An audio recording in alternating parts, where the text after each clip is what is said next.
My husband thinks he can get away with faking a business trip while I'm left to bury my mother, grieving alone while he's off playing his games.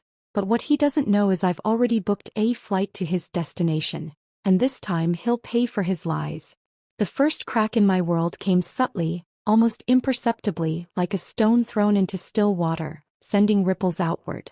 My husband, Mark, had always been a good provider, charming in public, reliable in private. But something had begun to change between us.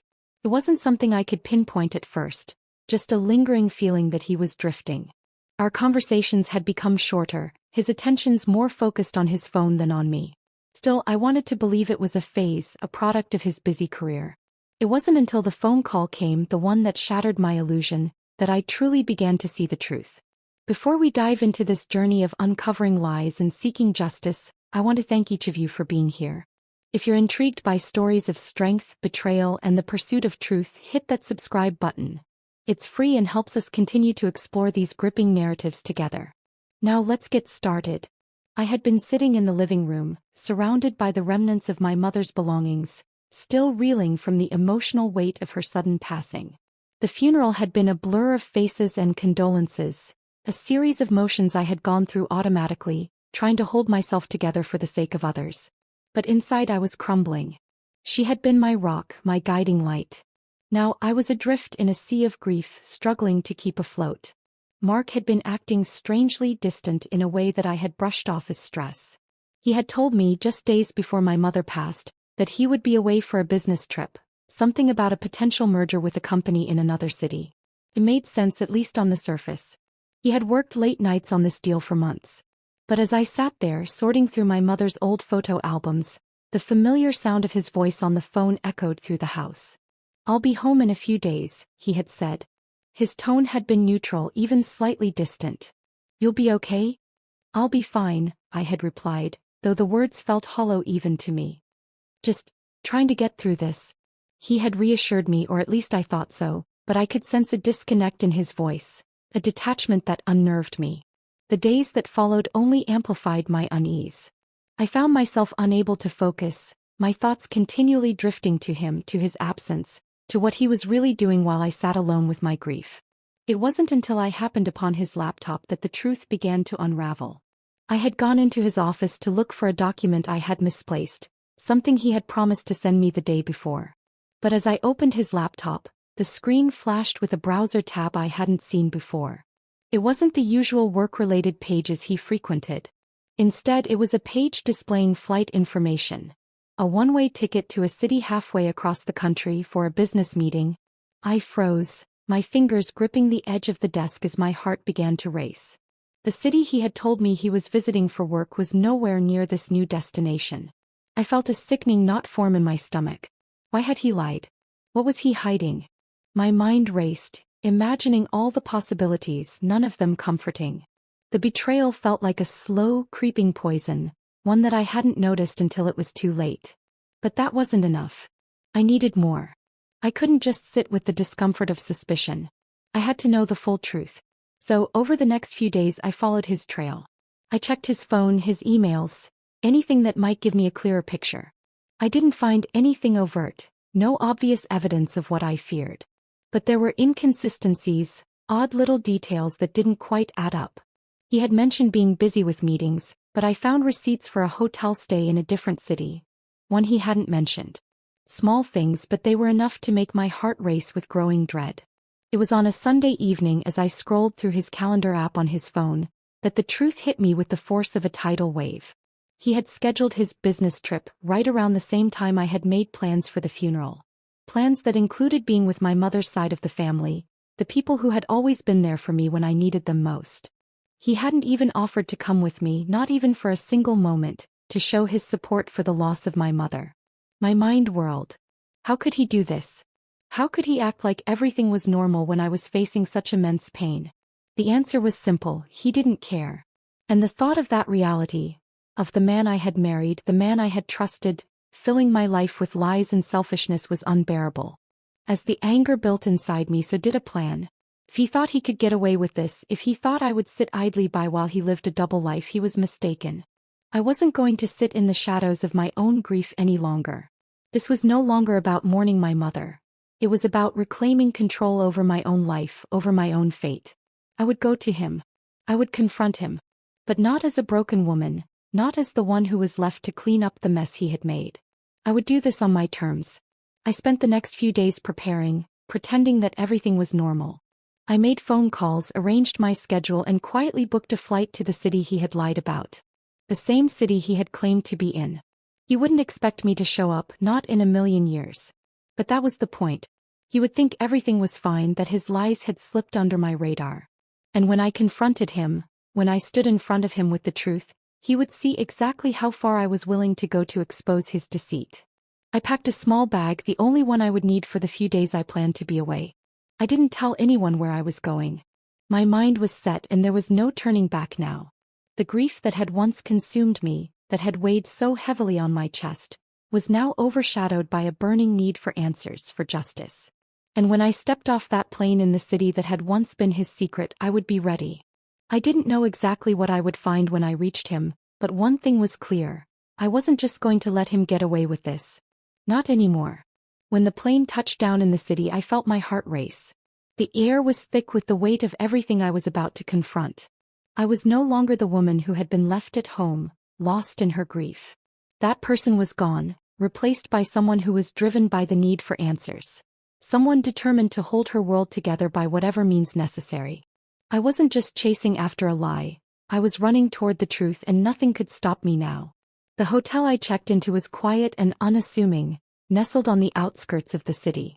It felt safe, like a quiet retreat from the storm I was about to stir up.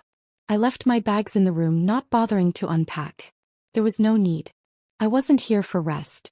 I was here for something far more crucial. To understand why Mark had lied to me, why he had chosen to deceive me while I struggled to hold on to the pieces of my life after my mother's passing. I spent the next few hours gathering information.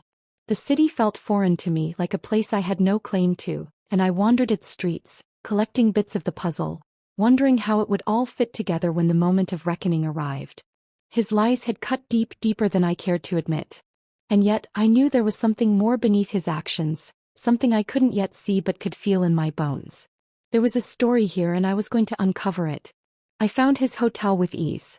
It was a high-rise in the business district, surrounded by glass and steel, an impressive monument to success. Mark had always been proud of his work, proud of his ability to climb the corporate ladder. I thought about all the years we had spent together, building a life, supporting each other. Now, standing outside this sleek hotel, it felt like I had been living in a world built on sand, everything slipping through my fingers. The anger that had simmered quietly inside me began to bubble to the surface, no longer manageable. But I had to stay calm. I couldn't let him see how much he had hurt me, not yet. I waited. I watched. And finally the moment came. Mark walked out of the hotel, phone pressed to his ear, his face set in a mask of concentration. But something was different about him, something I hadn't expected. He wasn't alone. A woman followed behind him, her laughter light, almost carefree. The way they moved together, closer than necessary, their bodies aligning in a way that suggested intimacy, shared secrets. It made my stomach churn. I could feel the blood draining from my face as I stood there, frozen in place. This wasn't just a business trip. This was something else entirely, something I wasn't prepared for. He had been lying to me for months, but this was the ultimate betrayal. They reached a car waiting by the curb, and without thinking I stepped into the street, following them at a distance. The woman slid into the car first, and Mark followed her, his hand brushing her arm in a gesture that made me feel like I was intruding on something sacred. A scene I never wanted to witness, but one I couldn't look away from. My heart was heavy in my chest, suffocating under the weight of the truth. I had been left behind, left to grieve alone. But he had not been alone. He had someone else. He had her. The anger inside me flared again, but this time it wasn't just anger. It was betrayal, confusion, and a deep, gnawing sadness that I couldn't escape. My hands trembled as I watched the car pull away, leaving me standing there, exposed, raw, and vulnerable in a city that wasn't mine. How had I missed this? How had I been so blind? I wanted to shout, to run to him and demand answers, but I knew that the moment I approached him, it would all be over. There would be no turning back. I waited until the car disappeared around a corner before I started walking. I didn't know where I was going. My mind was a blur, my thoughts tangled in a web of hurt and confusion. I needed to think to process everything I had just seen. But it was impossible to focus. The image of him with her, their connection so casual, so easy, played over and over in my mind. It felt like a nightmare, something that couldn't be real, but I knew it was. I had seen it with my own eyes. I found myself at a cafe sitting by the window staring at nothing. I had to pull myself together. I couldn't let him see how much this hurt. I couldn't let him know that I was crumbling. If I did, he would win. He had to pay for what he had done. This wasn't just about my mother's passing. It was about the trust he had shattered, the promises he had broken. I had been left in the dark, and now the truth had been thrust into the light, whether I was ready or not. My phone buzzed in my pocket and I hesitated before answering. It was Mark. "Hey, I'm just finishing up a call. I'll be back soon," he said, his voice casual, like everything was normal. Like nothing had changed. But everything had changed. Everything. "I'll be here when you get back," I replied, my voice steady, though my heart was pounding in my chest. I had no intention of returning to the hotel. Not yet. Not until I had all the answers. But I needed him to believe that everything was fine, that nothing had happened. I couldn't show him my hand yet. He still had no idea that I knew the truth. I hung up, feeling a strange sense of calm settle over me. The storm inside me was still raging, but now it was under control. I had a plan. I would confront him, but not in the way he expected. I would make him think that I was just another victim of his lies. But when the time came, I would make him see exactly how much pain he had caused. And in that moment I would reclaim my life. I wouldn't let him win. The hours passed slowly, the weight of the situation pressing down on me, but I held on. I couldn't let him see how broken I was. Not yet. The next morning I stood outside Mark's hotel, watching the sun rise over the city, feeling a strange mixture of resolve and unease. I had spent the night wrestling with my thoughts, my mind spinning in circles. But now, as I stood in the soft light of the early morning, I knew what I had to do.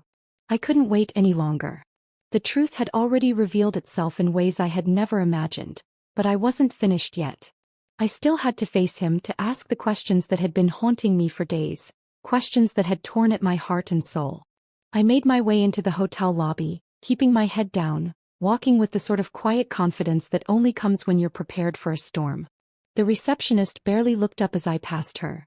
The soft hum of the elevator in the background a stark contrast to the chaos swirling inside me. I knew that when I stepped into his suite, I would be walking into a confrontation that would change everything. There was no going back from this, no way to unhear the things I would say, no way to erase the hurt that would follow. The elevator doors slid open with a soft ding and I stepped out, the hallway stretching ahead of me. I didn't knock. I didn't need to. I had already planned this. He was going to be in his room and I was going to get the answers I deserved, whether he was ready to give them or not. I reached his door and paused for a moment. The sound of his voice, muffled through the wood, drifted toward me. He was speaking to someone, but I couldn't make out the words. It didn't matter. I had heard enough of his voice over the last few days to know that nothing he said would change what I had already discovered.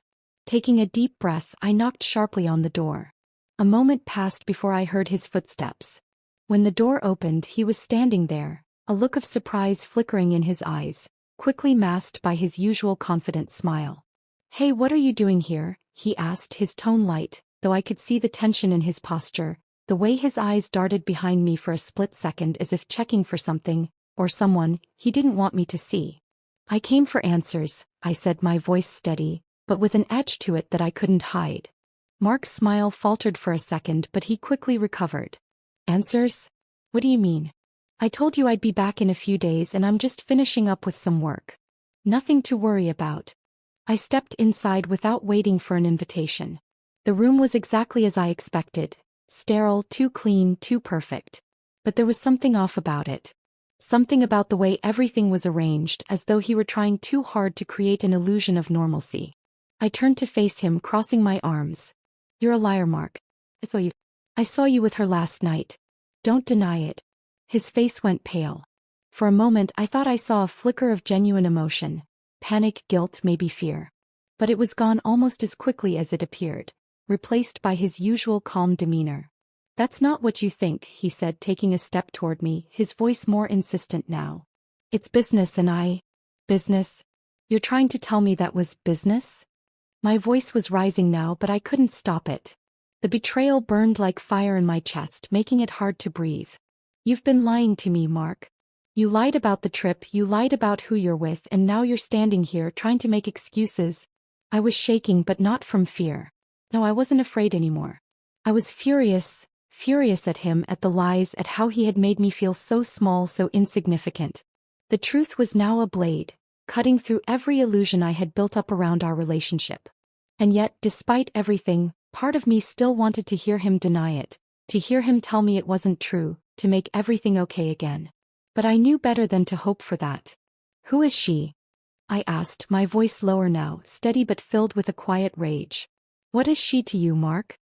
His eyes flickered, and for a brief moment I saw something I hadn't expected, regret. But then, like a wall going up, his expression hardened. You don't understand, he said, his voice edged with frustration. It's not what you think. Then explain it to me, Mark. I shouted, my patience evaporating. Explain why I was left alone to bury my mother while you played these games. Explain why you've been deceiving me for so long. I could see the shift in him then.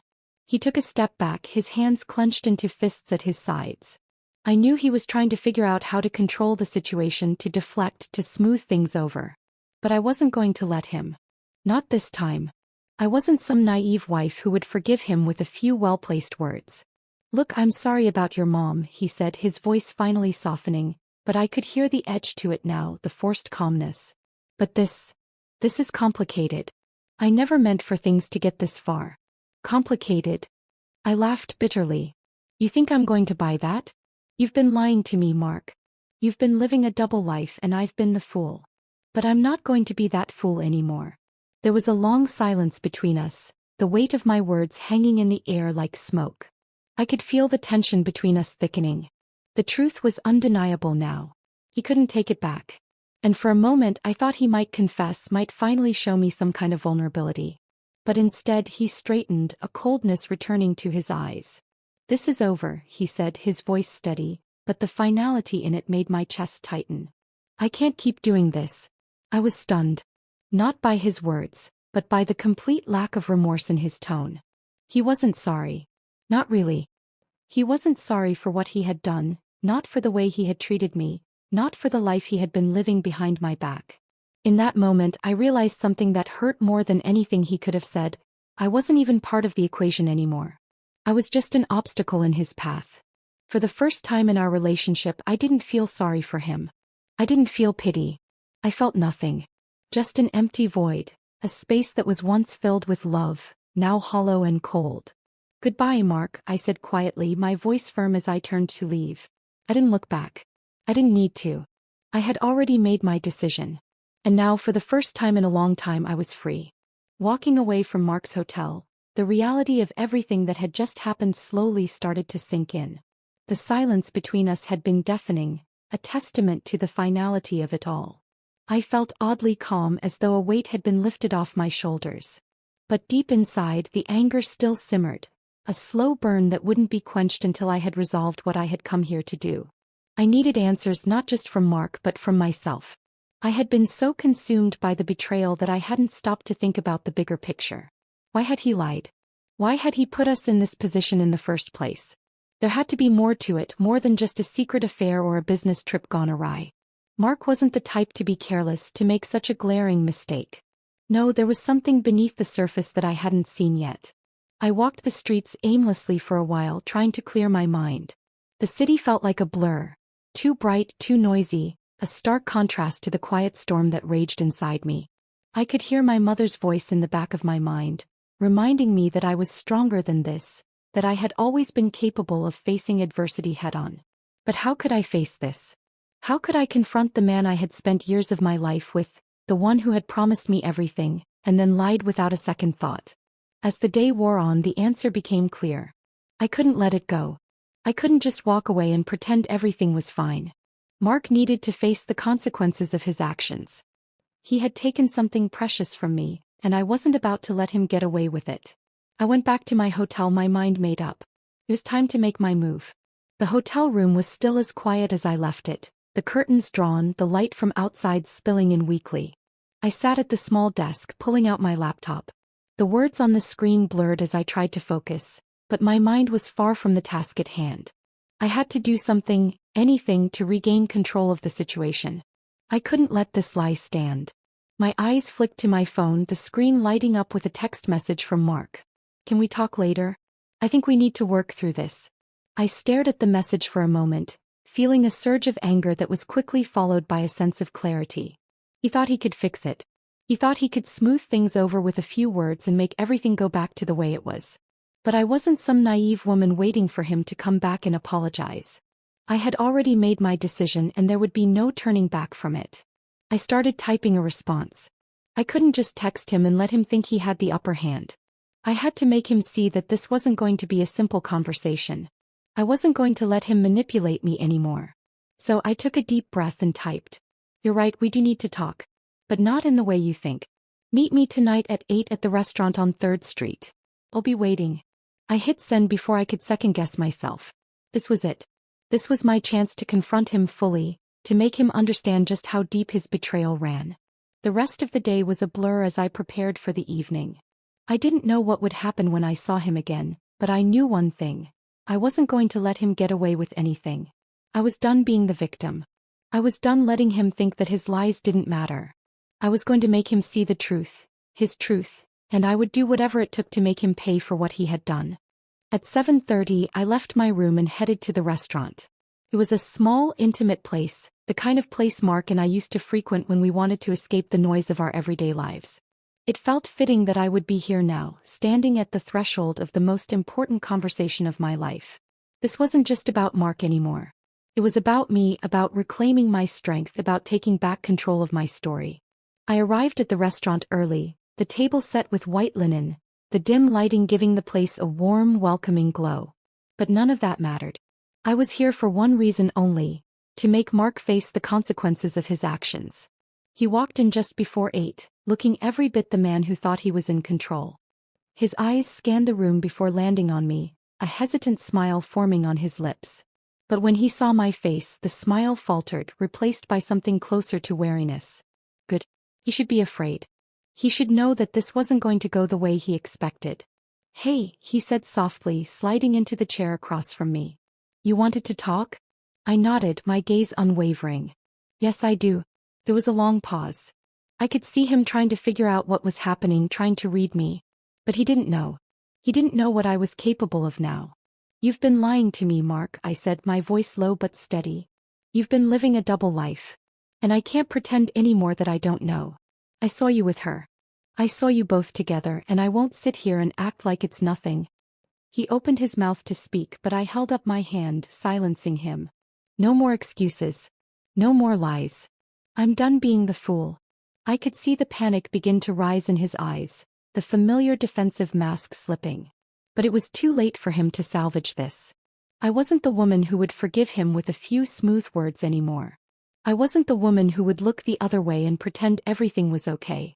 "I know you think this is about her," I continued, my voice growing colder. "But it's not. This is about the lies you told me. This is about the trust you broke. And that's something you can never get back."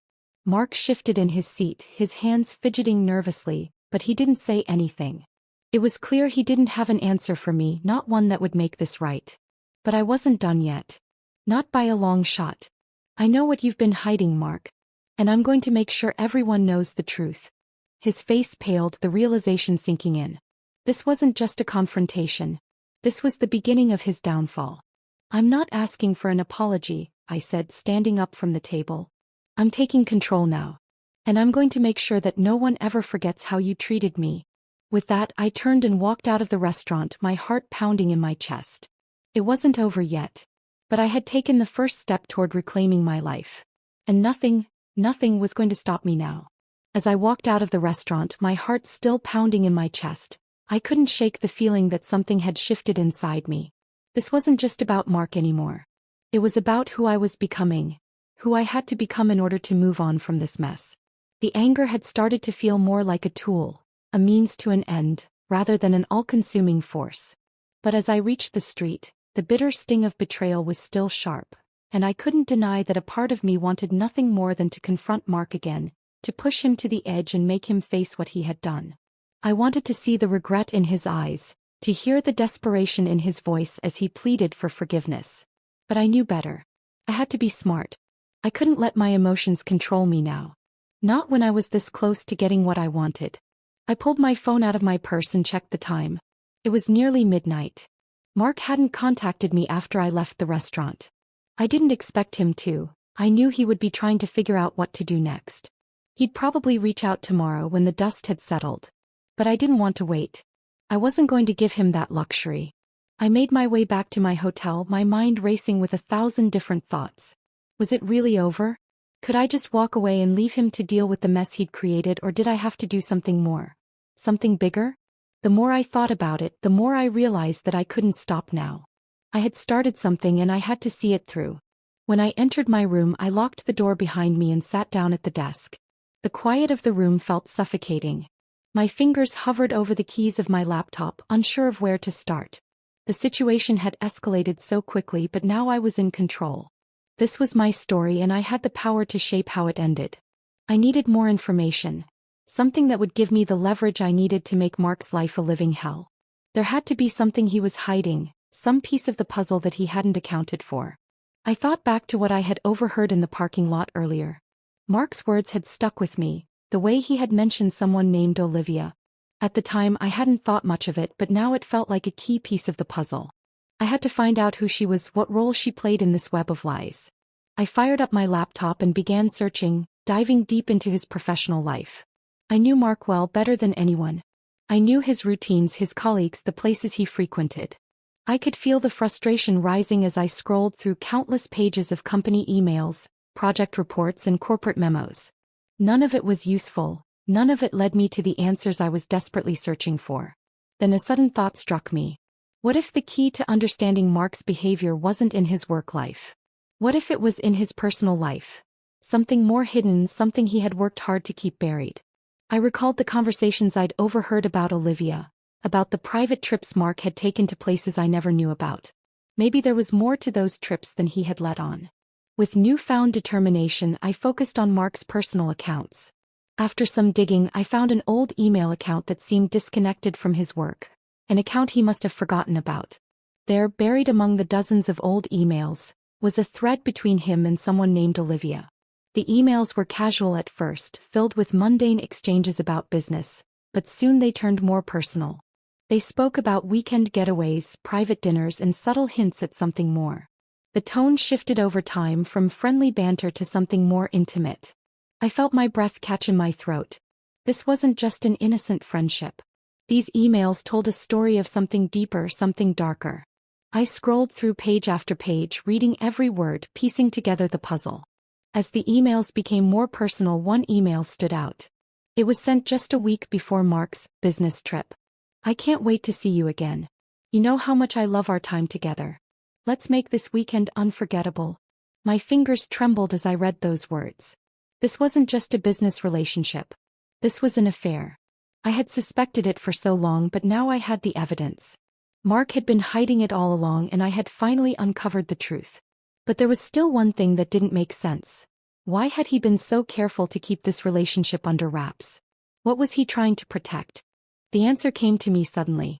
Olivia wasn't just a woman Mark was seeing on the side. She was someone important, someone with power. I dug deeper, tracing the emails back to her identity. Olivia Harris. The name was familiar, but I couldn't place it at first. Then it hit me, she was the CEO of one of the largest tech companies in the city. If Mark had been involved with her, it could explain everything.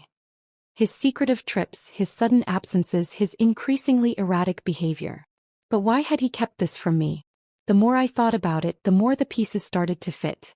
Olivia wasn't just an affair. She was the key to understanding everything. Mark had been playing a dangerous game, using me as his cover while pursuing a woman who could elevate his career to unimaginable heights. He wasn't just lying to me. He was lying to everyone, using me as a pawn in a much bigger scheme.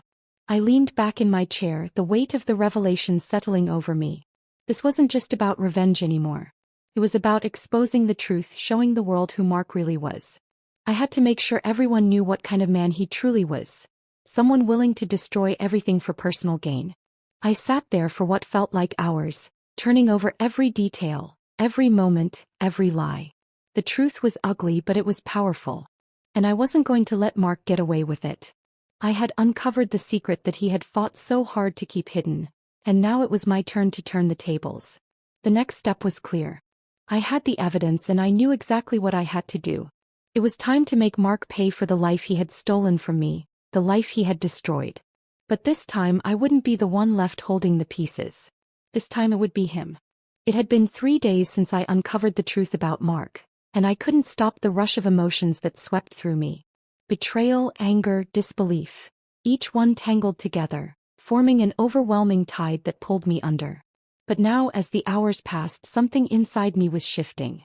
I was no longer that woman who had been left in the dark, the one who had been deceived at every turn. I was becoming someone else. Someone sharper, more calculating. I hadn't spoken to Mark since the night I left the restaurant. Part of me had considered confronting him immediately, but I knew I needed to control the situation. If I rushed in, blinded by emotion, I would lose the advantage. Mark thought he was the one holding the cards. It was time to turn the tables. The first step was simple. I had to meet him. Not just to confront him, but to expose him. To make him face the full weight of his lies and watch as everything he'd carefully built crumbled around him. And the perfect opportunity came when I received a text from him. "I know you're angry, but we need to talk. I'm sorry, I didn't mean for things to go this far. Can we meet tomorrow?" It was almost laughable how easy it was to manipulate him.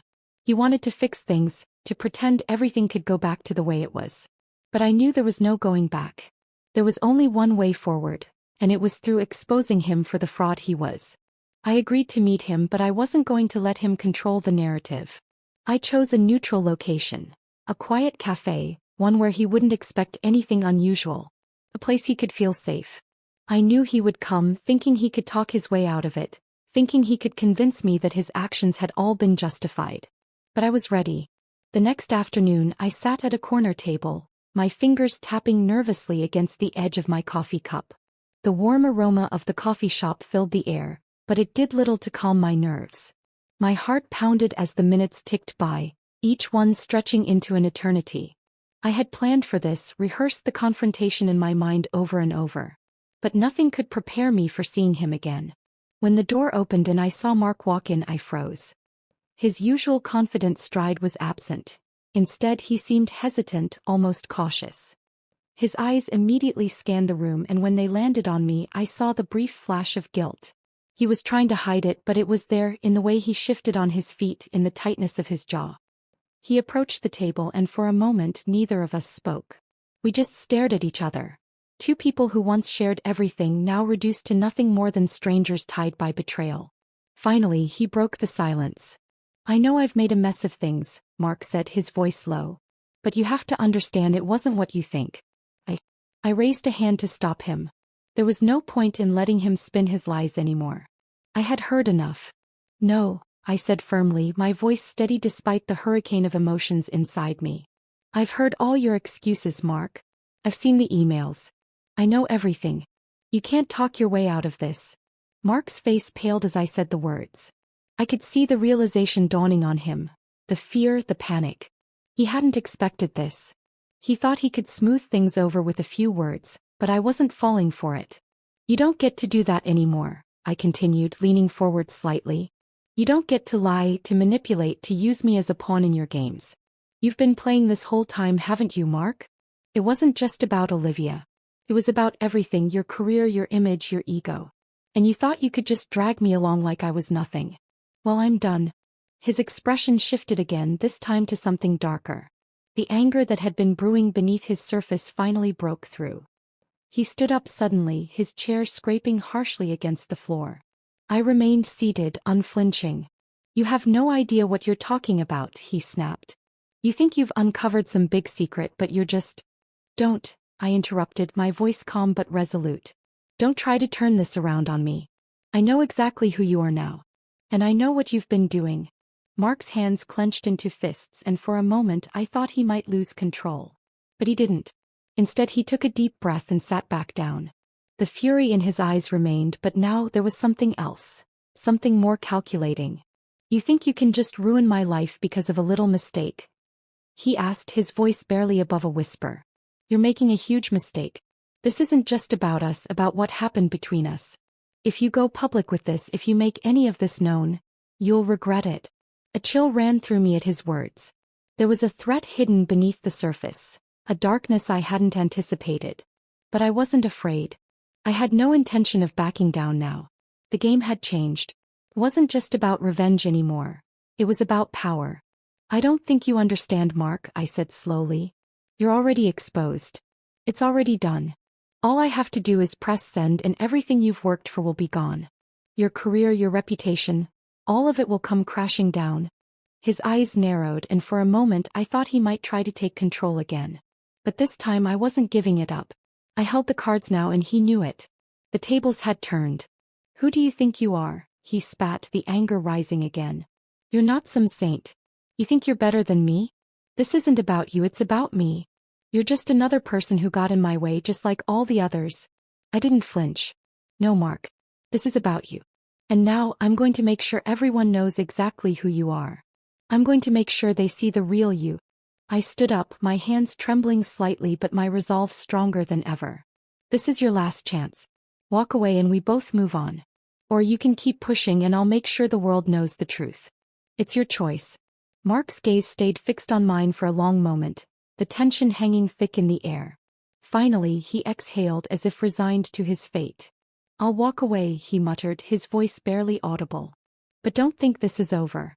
I didn't respond. I simply turned and walked away, feeling a weight lift off my shoulders with every step. The battle wasn't over, but for the first time I felt like I was finally in control. As I walked out of the cafe, the cool evening air brushed against my skin, grounding me in the reality of the moment. Mark's words echoed in my mind, but I pushed them aside. He wasn't in control anymore. I had won the battle, but something gnawed at me, something deeper than the satisfaction of seeing him crumble.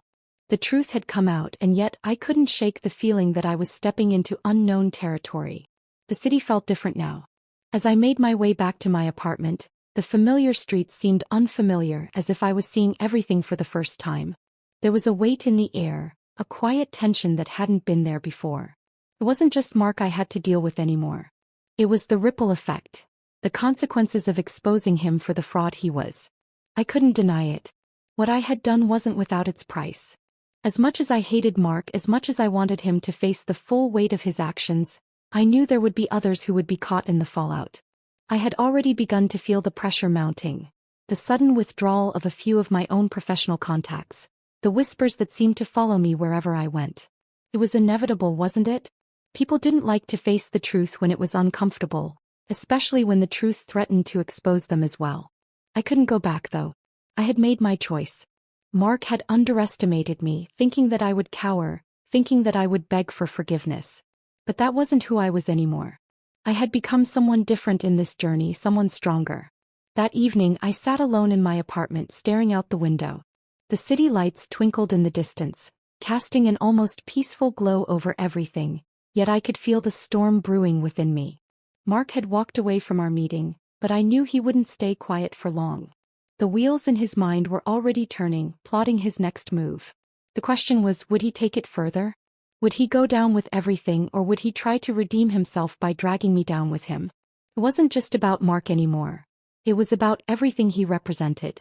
The world of ambition and power, where people like him thought they could trample on anyone in their way. But I had seen through his carefully constructed facade, and now there was no going back.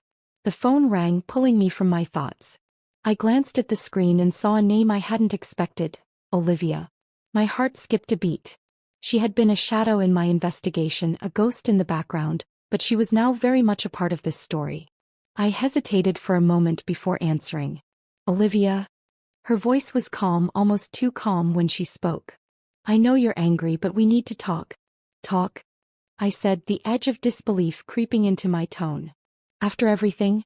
Now you want to talk? She didn't seem fazed by my response. It's not what you think. I'm not calling to defend Mark or his actions. I'm calling because I think you need to understand the bigger picture. I felt a flicker of curiosity despite myself. What bigger picture? There's nothing you can say that will change what I know. Olivia paused for a moment, and when she spoke again, her voice was softer, almost pleading. You're making a mistake if you think Mark is the only one at fault here. You have no idea what's really going on, do you? Her words hung in the air, a challenge I hadn't been expecting. There was a new urgency in her tone, something that made me pause. What are you talking about? There was a long silence before she spoke again, her voice now a whisper as if she was afraid someone might overhear. Mark is just a pawn in all of this. You think he's the one who's been pulling the strings, but you're wrong. He's been manipulated too. And now so have you. I leaned forward, a chill running down my spine. What do you mean? Are you saying he didn't know what he was doing?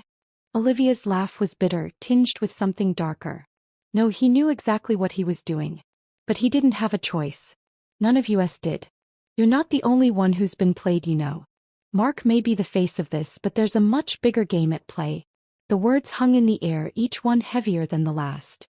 I could feel the tension building in my chest as I tried to make sense of what she was saying. You're telling me that Mark wasn't the mastermind? Who else is involved? There was a long pause, and when she spoke again, I could hear the weight of her next words. I can't tell you everything right now, but I can tell you this. You need to be careful. There's more at stake here than you realize. Mark was never meant to be the one in control. He was just the distraction. I could hardly believe what I was hearing. The ground beneath my feet felt unstable, as though the foundation of everything I thought I knew was crumbling. What do you want from me, Olivia? Why are you telling me all this? I'm telling you because I think you have a right to know the truth, she said, her voice now filled with a mix of regret and determination. But you need to understand something. You can't expose Mark without exposing yourself too. You're tangled up in this whether you want to be or not. My pulse quickened. What are you saying? Are you threatening me? No, she replied almost softly. I'm warning you. You're playing with fire. And if you aren't careful, you might get burned. The line went dead before I could respond. I stared at the phone in my hand, my thoughts racing. Olivia's words had hit me like a punch to the gut. Mark wasn't the mastermind, and neither was she. Someone else, someone more powerful, more dangerous, was pulling the strings. I was in the middle of something much bigger than I had ever imagined. The truth wasn't just about exposing Mark anymore. It was about survival. If Olivia was right, if I was caught in the web of a far-reaching game, then the stakes had just changed. I had to dig deeper. I had to find out who was really behind this before it was too late. But with every new revelation, I could feel the walls closing in around me. No matter how much I uncovered, I couldn't shake the feeling that I was being led down a path I wasn't ready for, one that could change everything. I hung up the phone, my heart pounding in my chest, and the weight of Olivia's words settled heavily on my shoulders. The truth, or at least the truth I thought I knew, had shifted beneath my feet. Mark wasn't the mastermind, but that left a dangerous void. Who was? As the silence in my apartment grew louder, the only thing I could hear was the frantic beat of my own pulse. The next morning felt surreal, like the world had shifted slightly off its axis, and I was caught in its disorienting spin. I had no idea who to trust anymore, no idea where this path would lead me. I could feel the shadows of unseen forces creeping closer, and they weren't going to let me go easily. I didn't expect to hear from Mark, not yet. He had a knack for disappearing when the heat was on. But I hadn't expected Olivia to call me again either. She'd left a message this time, simply, "Meet me at the old warehouse on 1st and Main. Come alone." The urgency in her voice was enough to make my pulse spike. The warehouse was one of the last places I wanted to be, but I had no choice. If she truly had information that could help me understand the full scope of this mess, I had to hear it. But at the back of my mind, I knew this meeting could be a trap. I made my way there in the dead of night, the streets eerily quiet as I walked, my shoes clicking on the pavement like a ticking clock. The old warehouse loomed in front of me, its steel beams rusted and forgotten by time. A cold wind swept through the alleyways, sending a shiver down my spine. I hesitated at the door, a bead of sweat trailing down my temple despite the chill in the air. There was something unsettling about this place, something that made me feel like I was walking into a storm. I pushed open the door and stepped inside. The interior was dimly lit by a few flickering lights. Shadows danced on the walls, and the faint smell of mildew filled the air. Olivia was already there, standing in the center of the room, her face obscured in the shadows. "Olivia?" I called out, my voice sounding too loud in the oppressive silence. She stepped forward, and for a brief moment, I thought I saw a flicker of something in her eyes, a fear or hesitation. "You came," she said softly, her voice trembling slightly. I didn't think you would. I thought you would run just like everyone else does when they realize what's really going on. I crossed my arms, studying her carefully. You said you had information. What's going on, Olivia? What aren't you telling me? She looked down as if gathering the courage to speak. I never wanted you involved in all this. I didn't know it would go this far. I thought I could contain it. But now I can't stop it. They've already started to cover their tracks and they'll do whatever it takes to keep things buried. Who are they? I demanded. Who's pulling the strings? Mark wasn't the mastermind, he's just the front, isn't he? Olivia's face grew darker. Yes, but you don't understand. Mark was always just a pawn in their game. The real players are much more dangerous. And now that you've exposed him, you've put yourself in their crosshairs. I felt a chill crawl up my spine. So what, you think I'm in danger now? She nodded slowly. They don't care about right or wrong. They care about power, about control. You've seen the kind of people Mark associates with. Do you really think they'll let you walk away from this without consequences?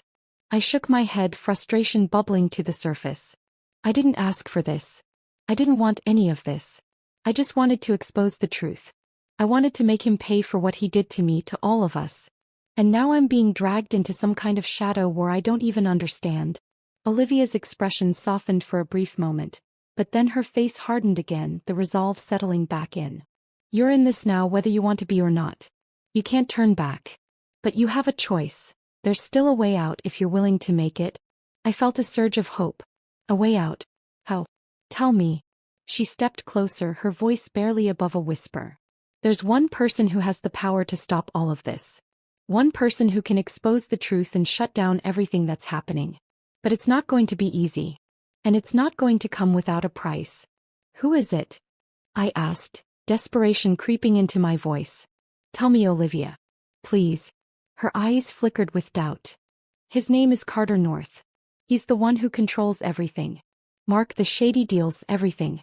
He's been behind it all from the start. But he's not just some businessman. He's untouchable. He knows every secret, every deal. If you want to bring everything down, you'll need to get to him. But he won't let you do that without a fight. Carter North. The name sent a shiver down my spine. I had heard whispers about him before, but nothing concrete. Just rumors of a man so powerful, so well-connected, that he could make entire companies disappear with a snap of his fingers. And now I was supposed to confront him? To expose him? The weight of the decision pressed down on me. What choice did I have? I had started this journey by wanting to bring Mark down, but now I realized it was about more than just him.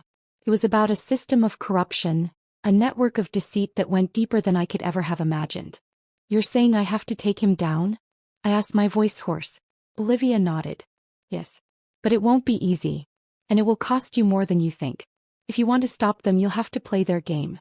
You'll have to get inside their world and learn how they operate.